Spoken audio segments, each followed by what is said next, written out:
இன்றைக்கி சவுக்கு சங்கருக்கு இவ்வளோ வியூஸ் வர்றதுக்கு காரணம் என்னன்னு கேட்டிங்கன்னா, நிறைய பேர் ஆணு வாயை புழக்கிறாங்களா, ஐயோ இவ்வளோ வியூஸ் வருது அப்படின்னு சொல்லிட்டு. ஏன் வருதுன்னு கேட்டால் ரெண்டு காரணம் தான்.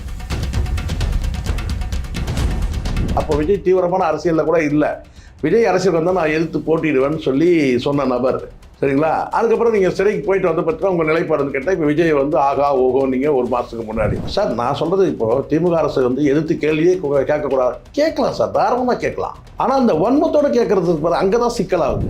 அதிமுகவை எதிர்த்து பேசாமல் இருக்கிறதுக்கு காசு, திமுகவை எதிர்த்து பேசுறதுக்கு காசு, விஜய் ஆதரிக்கிறதுக்கு காசு. வியூஸ் வருதுன்றதுனாலேயே நாம் தான் வந்து பெரிய ஜாம்பவானா நினைக்க முடியாது. மாலதினா பெரிய அறிவு ஜீவியா? நான் கேட்குறேன். ஒரு ஆங்கராக இருந்து கூட பார்த்தீங்கன்னா வந்து ஒரு ஃபிட்டு கிடையாது, எனக்கு தெரியும். மாநகர காவல் ஆணையர் திரு அருண் அவர்கள் சொல்லுங்கள், அது என்ன ஐஸ்கிரீம் அதிகாரி?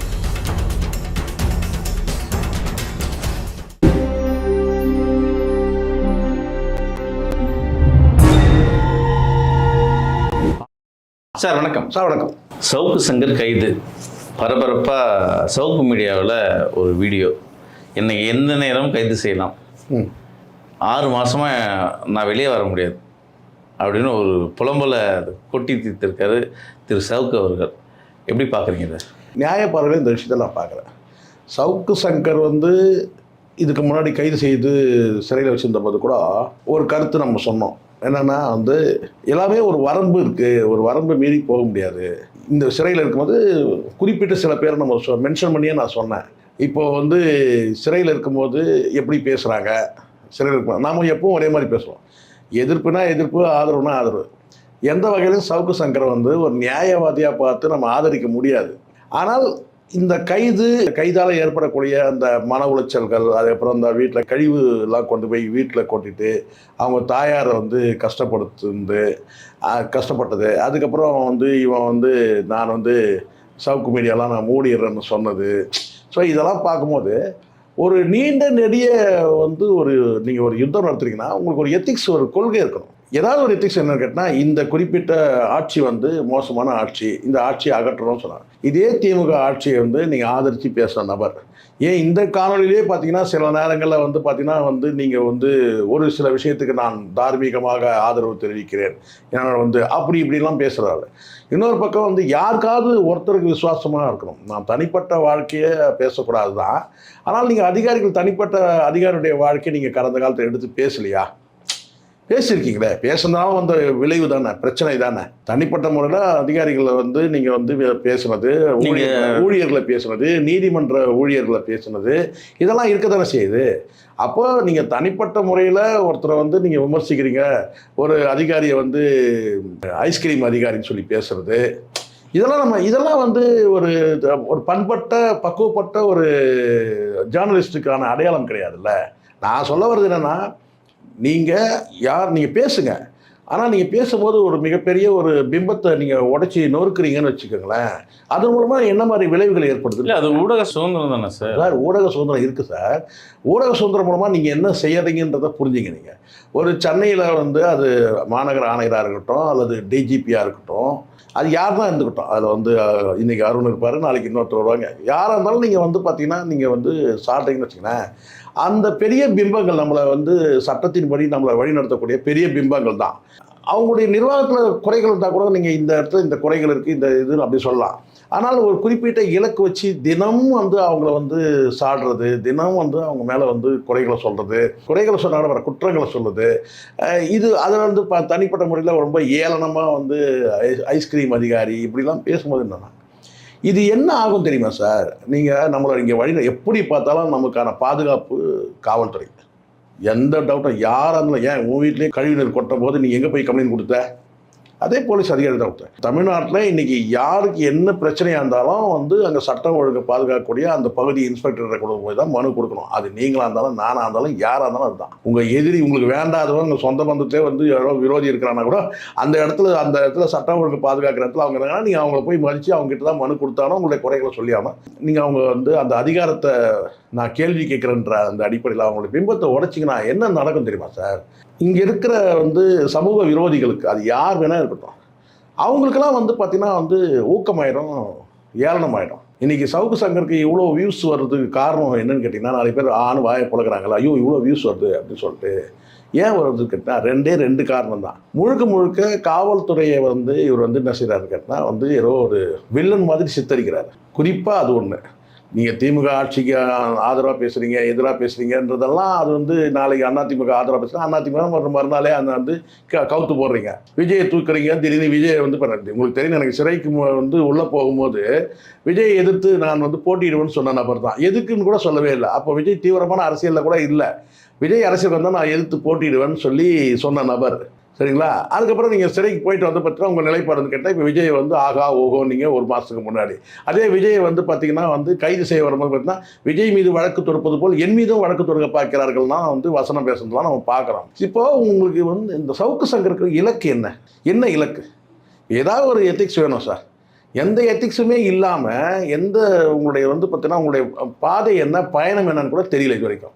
இவர் கூட வந்து சேர்ந்து ஃபெலிக்ஸ் வந்து அவருடைய தரத்தை தான் கீழே விட்டார். ஃபெலிக்ஸ் வந்து நல்ல மனிதர் எப்படி சொல்கிறேன்னு கேட்டிங்கன்னா வந்து இந்த நம்ம காணொலி பார்க்கும்போதே தெரியுங்க, 1000 பின்கதைகள் 1000 சொல்லலாம் சார். நம்ம ஒரு ஊடகவியலாளரை பார்த்தீங்கன்னா உண்மையில மதிக்க தகுந்த மனிதர். ஃபெலிக்ஸ் வந்து மதிக்க தகுந்த மனிதர். ஆனால் உங்களோட சேர்ந்தனுடைய இது என்னாச்சு? கிட்டத்தட்ட இங்கே மெயின் ஸ்ட்ரீமில் இருக்கிற ஊடக ஒரு தலைமையில் இருக்கவங்களெல்லாம் ஃபெலிக்ஸ் கிட்ட உருவானவங்க. கண்டிப்பாக சார். இன்னைக்கு பல யூடியூப்பில் வந்து ஃபெலிக்ஸ், இப்போ நேற்று முன்னாடி கூட நம்ம சில விஷயங்கள் பேசியிருக்கும் போது ஃபெலிக்ஸை பற்றியும் நம்ம பேசுகிறோம். இன்றைக்கி வந்து நான் என்ன சொல்கிறேன்னா, அங்கேருந்து அந்த பயிற்சி பட்டறை ஃபெலிக்ஸ் பயிற்சி பட்டறையில் உருவானவங்க தான் இன்றைக்கி பல பேர் இருக்கிறாங்க. அது ஒன்றும் மாற்று கருத்து. ஆனால் அந்த ஃபெலிக்ஸை எவ்வளோ கஷ்டமாச்சு. காரணம் கூடா நட்பு. சார் நான் சொல்கிறது, இப்போது திமுக அரசு வந்து எதிர்த்து கேள்வியே கேட்கக்கூடாது. கேட்கலாம் சார், தாராளமாக கேட்கலாம். ஆனால் அந்த வன்மத்தோடு கேட்குறதுக்கு அங்கே தான் சிக்கலாகுது. மாற்று கருத்து நீங்கள் பேசுனீங்கன்னா அந்த அளவுக்குலாம் இந்த அரசு வந்து உடனே வழக்கு பதிவு பண்ணி தூக்கி உள்ளே போகிற அப்படிலாம் கிடையாது. ஆனால் நீங்கள் தொடர்ந்து நீங்கள் வன்மத்தோடவே இலக்கு வச்சு அடிக்கிறீங்க பார்த்தீங்களா? அப்போ வந்து நான் கேட்டிங்கன்னா திமுக இப்போ நீங்கள் ஒன்றுமே இல்லை, யூடியூப்பில் திமுக அரசு வந்து எதிர்த்து பேசக்கூடிய யாருன்னு பார்த்தீங்கன்னா டக்குன்னு இவருடைய வீடியோ பார்த்தாலும் பேசுவாங்க. அப்படி போயிடுச்சு மனோபாவம், மக்களுடைய மனோபாவம். அப்படி இருக்கக்கூடாது. ஒரு ஊடகம்னா வந்து பார்த்தா ஒரு நியாயமான ஒரு கருத்தை வந்து பேசியிருக்காரப்பா, இவர் பேசியிருக்காரா, இந்த கருத்தை எடுத்து பாருங்கன்னா அங்கே இருக்கணும். ஆனால் திமுகவுக்கு எதிராக, அமைச்சருக்கு எதிராக மட்டுமே பேசக்கூடிய ஊடகங்கள் எதுன்னு கேட்டால் அதில் வந்து ஃபெலிக்ஸாக வந்துடுறாரு.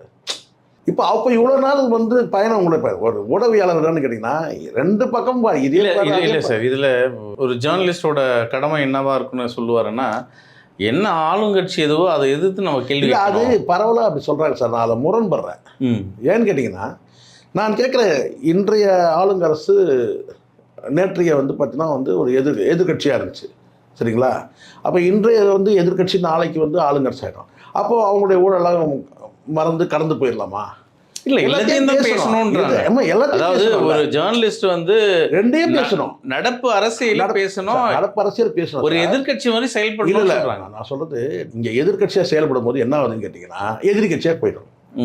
ஊடகம் வந்து எதிர்கட்சியா செயல்படும். கரெக்ட், எதிர்கட்சியா செயல்படணும். ஆனா என்ன பண்றாங்கன்னா எதிர்கட்சியா போயிடுறாங்க. இப்போ உதாரணத்துக்கு கேட்டால் வந்து செந்தில் கட்சி பக்கம் போயிடுறாங்க. அப்படி ஆமாம், இல்லை எதிரியாகவே ஆயிடுறாங்கன்ற. நான் எதிர்த்து பேசலாம். கண்டிப்பாக ஊடகங்கள் எதிர்கட்சியாக செயல்படணும். கண்டிப்பாக 100% உங்களுடைய கருத்தில் நான் முழுமையாக உடன்படுறேன். முழுக்க இவங்க இப்போ உதாரணத்துக்கு இப்போ செந்தில்வேல் ரீச்சா ரைட், அவர் என்னப்பா, அவர் பத்திரிகையாளர். ஆனால் அவர் என்ன பண்ணுவாருன்னு கேட்டிங்கன்னா முழுக்க அவர் அன்றாட தன்னை அறிவிச்சதவர். அதுவும் சரியில்லை, அதுவும் கூடாது. நம்ம வந்து ஒரு ஊடகம் நடத்துகிறோம்னு சொன்னால் அங்கே வந்து பிரச்சனைகள் அடிப்படையை என்னன்னு பார்க்கணும் சார். இந்த பிரச்சனையில் நியாயம் என்னன்னு பார்க்கணும். நான் அதை ரொம்ப விரும்புகிறேன். நான் இந்த பிரச்சனையில் என்ன நியாயம் இருக்குது. இப்போ நீங்கள் வந்து சவுக்கு சங்கரத்தில் நீங்கள் எடுத்தீங்கன்னா நிச்சயமாக நியாயமே இல்லை. நிச்சயமாக இருக்கும், ஒரு 5% இருக்கும். மீதி 95% வந்து பார்த்தீங்கன்னா 1 month தான் கொட்டுற மாதிரி இருக்கும். தொடர்ச்சியாக ஒரு அரசுக்கு இன்னைக்கு எத்தனை வார்த்தைகள் வந்து சவுக்கு சங்கர் விஷயத்தில் நான் சொல்கிறேன், எத்தனை வார்த்தைகள் அவர் பேசுகிறதே மறந்துட்டு. எனக்கு ரீசெண்டாக ஒரு விஷயம் நான் சொல்கிறேன், எனக்கு தகவல் வந்ததும் சொல்கிறேன். இது உண்மை, 100% நீங்கள் நம்பலாம். நமக்கு என்னன்னாக்கா வந்து விஜயோட இது வந்து பார்த்தீங்கன்னா அடுத்த படத்தில் நடிக்கிறாரு விஜய். ஆமாம், விஜயோட அடுத்த படத்திலே வந்து விஜய் வந்து நடிக்கிறாரு அப்படின்னு ஒரு தகவல் பேசுனார். அடுத்த படத்தில் நடிக்கிறாருப்பா விஜய் அப்படின்னு சொன்னவர் அடுத்த ஒரு வாரம் கூட இல்லை என்கிட்ட சில தகவல் என்கிட்ட பரிமாறினாங்க அப்படின்னு சொல்லிட்டு, சார் அங்கேருந்து யாரும் ஆக்சஸ் ஆகிறதே இல்லை சவுக்கு சங்கர், நல்லா தெரியும். ஜான் ஆரோக்கியசாமி ஆக்சஸ் கிடையாது, புஷி ஆனந்த் ஆக்சஸ் கிடையாது, ஆதவர்ஜுனா ஆக்சஸ் கிடையாது. இவங்ககிட்டலாம் பெரிய ஃபண்டு கேட்டு அவர் தர முடியாது சொன்னார். அது இல்லை, ஆதரித்து பேசினா எனக்கு இது வந்து ஏதாவது செய்யணும், அது மாதிரி இல்லை. எப்படி நிலைப்பாடு பாருங்க, இந்த மாதிரி நிலைப்பாடு யாருமே எடுக்க மாட்டாங்க. சவுக்கு சங்கர் நிலைப்பாடு எடுக்க. அதிமுகவை எதிர்த்து பேசாமல் இருக்கிறதுக்கு காசு, திமுகவை எதிர்த்து பேசுறதுக்கு காசு, விஜய் ஆதரிக்கிறதுக்கு காசு. இங்கே இப்படி எடுத்துங்க, அதிமுகவை இப்போ நம்மளோட அப்ரோச் பண்ணுறாங்க. நீங்கள் வந்து திமுக எதிர்த்து பேசணும், அதிமுகவுக்கு ஆதரவாக 2 காணொலி கொடுக்கணும். இது நம்ம ஆதாரம் இல்லாமல் பேசணும் சார். ஆதாரம் இல்லை சார், இது உண்மை சார். நான் சொல்கிறது எல்லாத்துக்கும் நம்ம ஆதாரம் போடணும். இது எனக்கு தெரியும். ஏன்னா சோர்ஸஸ் சொல்கிறார் இல்லையா, அதே சோர்ஸஸில் நான் சொல்கிறேன். நல்லா புரிஞ்சுங்க. திமுகவை எதிர்த்து பேசுறதுக்கு காசு, அதிமுக ஆதரிக்கு பேசுறதுக்கு காசு, ரெண்டும் ஒரே ட்ராக்கில் போயிடுமா, பிரச்சனையே இல்லை. இன்னொரு பக்கம் நான் கேட்டேன்னா, விஜயை வந்து அரசியல் வருகையை வந்து நான் ஆதரிக்கிறேன், அங்கே ஒரு காசு. சவுக்கோட ஸ்டேட்மெண்ட் அதுதான். விஜய் ஆதரிக்கிறா உங்களுக்கு என்னப்பா பிரச்சனை? ஏப்பா உங்களுக்கு என்னப்பா திமுக எதிர்க்கணும், திமுக எதிர்க்கிறேன், உங்களை ஆதரிக்கிறேன். நீங்கள் ஆஃபீஸை போட்டு கொடுத்தீங்க, அதை போட்டு உங்களை ஆதரிக்கிறேன். விஜய் ஆதரிக்கிறதால உங்களுக்கு என்ன? அதனால தான் அந்த வேலையை பார்த்தது, இந்த புரோக்கர் வேலையை பார்த்ததுன்னு கேட்டால், எடப்பாடியை ஆதரித்தால் விஜய்க்கு நல்லது. அப்படி வந்து அதுக்கப்புறம் அந்த பசங்க சுதாரிச்சுக்கிட்டானுங்க. அது வந்து ஜான் வந்து ஸ்மெல் பண்ணான். ஜான் வந்து அறிவாளி, அவன் ஸ்மெல் பண்ணிட்டான். அவன் சொல்லிட்டான், அவர் இருக்கட்டான், சவுக்கோட இதை வந்து நீங்கள் யாரும் இது பண்ணாதீங்க சொல்லு. ஆனால் தான் சவுக்கு போன வாரம்லாம் போட்டு என்ன அடிச்சிருந்தாங்க இந்த விர்ச்சுவல் வாரியர்ஸ் எல்லாம் சேர்ந்து. வியூஸ் வருதுன்றதுனாலேயே நீங்கள் வந்து நாம் தான் வந்து பெரிய ஜாம்பவானான்னு நினைக்க முடியாது. அங்கே வியூஸ் வர்றது பல காரணம் இருக்குது. ஒரு பக்கம் அதிமுகவில் இருக்கிற தொண்டர்கள் வியூஸ் வருது. திமுகவை வந்து பார்த்திங்கன்னா வந்து ஆட்சி அதிகாரத்தை உட்பட அதில் இருக்கிற எல்லாருமே உன்னுடைய காணொலி பார்க்குறாங்க. காணொலி பார்க்குற அத்தனை பேரும் ஆதரவால் நினச்சக்கூடாது. அது நிறைய இன்னொரு கதை இருக்குது, நான் சொல்கிறேன் பாருங்க. இன்னொரு பக்கம் என்ன கேட்டால், மாலதியை கொண்டு வந்து உட்கார வச்ச பிறகு தான் வியூஸ் அதிகமாக போகுது. ஏன்னா மாலதிக்கு சில ஃபேன்ஸ்லாம் இருக்கிறாங்க. மாலதிக்கு ஃபேன்ஸ்? ஆமாம் சார், உண்மை இது. மாலதி பேசுறதே இல்லை சார். அவர் தம்பி கேள்வி கேட்கறதே இல்லையா சார்? கேள்வி கேட்கறதுனா கூட மாலதி பார்க்கறதுக்கே வந்து நீங்கள் கமெண்ட்லாம் போகிறதில்ல போல இருக்கு. நம்ம ஏதோ கொச்சப்பட்டு கூடாது நான் பார்க்குறேன். நீங்கள் கமெண்ட்டில் போய் பாருங்கள். தனிப்பட்ட விமர்சனம் வேண்டாம் வேண்டாம். இல்லை என்னோட இல்லை விஷயம் இல்லை நான் சொல்கிறது நீங்கள் கமெண்ட் எடுத்து பாருங்கள். மாலதி தான் பெரிய அறிவு ஜீவியா நான் கேட்குறேன். ஒரு ஆங்கராக இருந்து கூட பார்த்தீங்கன்னா வந்து அவ்வளோ ஃபிட்டு கிடையாது. எனக்கு தெரியும், ஒரு ஆங்கராக இருக்கிறது கூட ஃபிட்டு கிடையாது. ஆங்கராக இருந்து ஃபிட் இருந்தால் ஏன் சார் நேர்காணல் கொடுக்க வந்தவன் தானே சார் இருக்குது. இப்போ கொச்சா பேச வந்தா ஆயிடுச்சு பாருங்கள். எப்படி கனெக்ட் ஆச்சு உங்களுக்குள்ள தெரியுமா தெரியாது அந்த வரலாறு? நமக்கு தனிப்பட்ட அதுதான். ஒரு நேர்காணல் கொடுக்க வராரு, அப்போ திமுக தொடர்பான ஒரு கேள்வியை கேட்குறாரு, அதுக்கு பதில் சொல்ல முடியாமல் கண் கலங்குறாங்க அந்த அதுக்கப்புறம் தான் இவங்களுக்குள்ள வந்து நான் சொல்கிறது என்னென்னா, நம்ம தனிப்பட்ட பேசணும்னா நம்ம எவ்வளோ பேசலாம், அப்புறம் இவனுக்கு நமக்கு வித்தியாசம் வேண்டாம். அங்கே வந்து கமெண்ட்டை பார்த்தீங்கன்னா ட்ரெஸ்ஸு காஸ்டியூமையும் வந்து அந்த பொண்ணை பற்றியும் தான் விமர்சனம் பண்ணுறான். அப்போது வியூவர்ஸோட பார்வை எப்படி இருக்குன்னு பாருங்கள். நான் எல்லாரையும் சொல்லுறேன், ஒரு குறிப்பிட்ட வியூவர்ஸ். ஏன்னா ஒரு விஷயம் நல்லா புரிஞ்சிச்சு. இப்போ அந்த லியோ தம்பியை கூட இருந்தார்ல, புத்திசாலி. இதுக்கு மேலே இங்கே இருந்தோம்னா நம்ம வழக்கு போட்டு நம்மளை வந்து தேவையில்லாமல் நமக்கு தொடர்ச்சியாக இந்த வன்மம் தொடர்ந்துக்கிட்டே இருக்குன்னு சொல்லிட்டு முத்தலிப்பும் சரி அவரும் கிளம்பிட்டார். முத்தலிப் முதலே கிளம்பிட்டார். அதுக்கப்புறம் லியோவும் வந்து அதுக்கப்புறம் வந்து அவர் கிளம்பி அவர் தனியாக இன்றைக்கி ஒரு சேனல் வச்சுட்டு அவர் ரன் பண்ணுறாரு. நான் எதுக்கு சொல்கிறவர்னா, நீங்கள் ஒரு நிலைப்பாட்டில் உறுதியாக நின்னீங்கன்னா சரி, இதுதாங்க அவர் ஸ்டாண்டு. இது வந்து பார்த்தா அவர் ஒரு இடதுசாரி சிந்தனையாளருங்க, இல்லை வந்து வலதுசாரி சிந்தனையாளருங்க, இல்லை எந்த சிந்தனையுமே கிடையாதுங்க. அவர் வந்து ஒரு மீடியா பர்சனுங்க, மிடில் நிற்பாருங்க. இல்லையா எதுவுமே இல்லைங்க, அவர் நியாயத்தின் அடிப்படையில் பேசுவாருங்க. ஏதாவது ஒரு இடத்துல வந்து சவுக்கு சங்கம் நீங்கள் நிற்க வைக்க முடியுமா சார்? நீங்கள் சொல்லுங்கள் சார். ஏதாவது ஒரு இடத்துல ஒன்று சித்தாந்த அடிப்படையில் ஒரு லெஃப்ட்டு, இல்லை ரைட்டு, இல்லை எதுவுமே இல்லை தமிழ் தேசியம், அதுவும் கிடையாது. இல்லை பார்ட்டி வந்து பார்த்தீங்கன்னா வந்து சார்ந்து டிஃபெண்ட் பண்ணியிருக்குது, அதுவும் கிடையாது. என்ன வந்து பார்த்தீங்கன்னா உனக்கு அடையாளம் இருக்குது சவுக்கு சங்கருக்கு? என்ன அடையாளம்? இல்லை அநீதியை தட்டி கேட்குறவர், அநீதியை தட்டி கேட்கணும், 2 பக்கம் கேட்கணும்ல, அந்த சைடும் கேட்கணும் இந்த சைடும் கேட்கணும்ல. எப்படி எந்த இடத்துலையுமே நிற்காம சும்மா வந்து உட்காந்துட்டு வந்து பார்த்தீங்கன்னா நான் வந்து என்ன வந்து இப்போ எதுக்கு இந்த புலம்புல கைது பண்ண போகிறாங்க, அது பண்ண போகிறாங்க, இது பண்ண போகிறாங்க, புலம்பல் தான். இது ஒரு புலம்பல் தானே. இப்போ நான் கேட்குறேன், இப்போ எப்படி வந்து நேற்று வரைக்கும் ஐஸ்கிரீம் அதிகாரின்னு சொல்லிட்டு இருந்தேன், இப்போ எப்படி அருண்னு சொல்கிறேன்? இப்போ நீ சொல்ல வேண்டியது தானே. இப்போ நேற்றுக்கு ஒரு ஊடகத்தில் உட்காருங்க சார், ஊடகத்தில் வந்து நீ அதிகாரியை நீங்கள் வந்து குறை சொன்னாலும் கூட நீங்கள் பேரை சொல்லுங்கள். மாநகர காவல் ஆணையர் திரு அருண் அவர்கள் சொல்லுங்கள். அது என்ன ஐஸ்கிரீம் அதிகாரி? நீ ஐஸ்கிரீம் அதிகாரி சொல்லுவோம், அது வந்து சிரிக்கவும் இருக்கு. என்ன இது? ஒரு பையனை உட்கார வச்சு அவன் யாருன்னே தெரில, ஒரு சின்ன பையன், உங்களுக்கு தெரியும் நினைக்கிறேன். அவன் பேசுகிற பேச்செல்லாம் பார்த்தீங்களா? அவன் வந்து இப்போ தான் வந்து பாலே மறந்துருப்பான், தாய்ப்பாலே இப்போ தான் மறந்துருப்பான். நீங்கள் பார்த்துருப்பீங்கன்னு நினைக்கிறேன். அவனை கூப்பிட்டு வந்து உட்கார வச்சு சொல்லுவாங்கள்ல, சவுக்கு பேசுறது இதை பார்க்கும்போது இது திட்டமிடல்.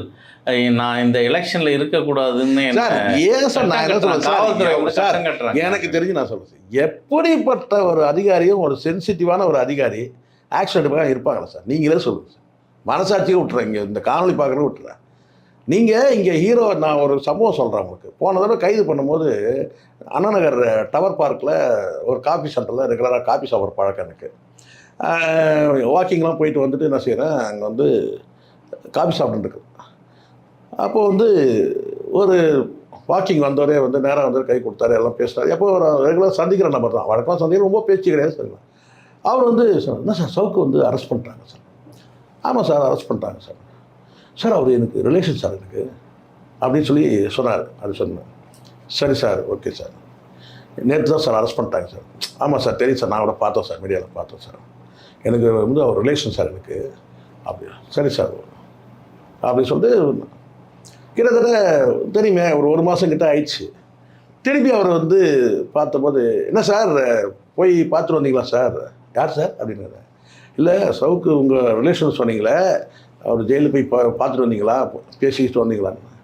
அதுக்கு அவர் சொன்னார், சார் அவர் எனக்கு சொந்தக்காரர் தான் சார், ரொம்ப தூரத்துக்கு சொந்தக்காரர் சார், ரொம்ப பேசி கூட எனக்கு பழக்கலை சார், ரொம்ப தூரத்துக்கு எங்கள் அம்மா சொல்லுவாங்க அது அப்படி சொந்தம் இப்படி சொந்தம்னு சொல்லிட்டு எங்கள் வீட்டில் சொல்லுவாங்க, ரொம்ப தூரத்துக்கு சொந்தம் சார். எப்படி இருப்பாங்க? ஏன்னா ஒரு வாரத்தில் 4 நாள் வந்தால் இந்த பிரச்சனையே வந்திருக்காது. அவன் இன்னும் என்கிட்ட சொந்தக்காரனே சொல்லியிருப்பான், ரொம்ப நெருக்கமான சொந்தம் சார். முதல்ல அவன் சொல்லும் போது அவ்வளோ நெருக்கணும், ரொம்ப க்ளோஸ் எங்கள் ரிலேஷன் சார் அவர், அப்படி சார் இப்படி சார்னா. இது அவ்வளோதான் சார். இன்றைக்கி தனக்கு ஒரு பிரச்சனைன்னு வரும்போது எவனும் நிற்க மாட்டான். ஒரு லிமிட், எல்லாத்துக்கும் லிமிட் இருக்குது சார். எடப்பாடி சொன்ன ஒரே ப்ரொவிஷன் என்ன இருக்குன்னா, நம்மளை பற்றி, நம்மளுடைய ஆட்சியில் நடந்த அவலங்களை பற்றி, குறைகளை பற்றி, குற்றங்களை பற்றி எதுவும் சவுக்கு பேசக்கூடாது. அதுக்கு நம்ம என்ன செய்யணுமோ அதை செஞ்சுருங்க. அடுத்த அசைன்மெண்ட் கேட்டால் திமுக அரசை சாரணும், ஏதாவது ஒரு பிரச்சனை எடுத்து பேசணும், அதுதான் டார்கெட்டு. இப்போ சவுக்கு எந்த வழக்கில் சார் கைது செய்கிறாங்க? கிட்டத்தட்ட 20 வழக்கு. அது 20 வழக்கு என்னன்னு சொல்லிட்டு தனியாக ஒரு லிஸ்ட்டு போட்டு பேசினா தான் நமக்கு தெரியும். இந்த இடத்துல நான் சொல்லிக்கிட்டேன்னா, ஒரு ஊடகவியாளராக நீங்கள் நடந்துக்கிட்டிங்கன்னா பிரச்சனையே கிடையாது. தனிப்பட்ட வன்மத்தோட தனிப்பட்ட முறையில் வந்து கேலி கிண்டல் அந்த பேச்சு இருக்கக்கூடாது சார். நீங்கள் வந்து சார் அருண் அவர்கள் தான் சார் கமிஷனர் சார், அந்த பதவிக்கு வந்து நீங்கள் கொடுக்கணும். அதை தாண்டி வந்து தனி மனிதனுக்கும் நீங்கள் வந்து அருண்ன்ற அந்த பேரை வச்சு நீங்கள் ஐஸ்கிரீம் அதிகாரின்னு நீங்கள் பேசுகிறீங்க, தப்பு இல்லை. அது இந்த இடத்துல நான் சொல்கிறேன், அது ஒரு காவல்துறை உயர் அதிகாரி யார் வேணால் வரட்டும் சார், நமக்கு என்ன சார், யார் வேணால் அந்த பதவியில் இருக்கட்டும். அவங்கள நீங்கள் பிம்பத்தை நீங்கள் உடைச்சிங்கன்னு சொன்னால் சமூக விரோதிகள்கிட்ட அவங்க மீதான பார்வை எப்படி இருக்கு சார். அவங்க மேலே ஒரு அந்த மாநகர காவல் ஆணையர்ன்ற அந்த அதிகாரம் இருக்குல்ல, அந்த அதிகாரத்தை பார்த்து சமூக விரோதிகள் அச்சப்படுற வரைக்கும் தான் சார் நம்ம நிம்மதியாக இருக்க முடியும், நம்ம பாதுகாப்பு. நம்ம அவங்கள வந்து பார்த்திங்கன்னா கொச்சைப்படுத்துறது மூலமாக, கேவலப்படுத்துறது மூலமா, இழிவுபடுத்துறது மூலமாக என்ன நடக்கும்னு கேட்டிங்கன்னா, சமூகத்தில் வந்து பார்த்திங்கன்னா அந்த பாரியா அண்ணன் தில்லியா கமிஷனரே போட்டு கிழிகின்னு கிழிகிறாரியா. நன்றி சார். நன்றி சார்.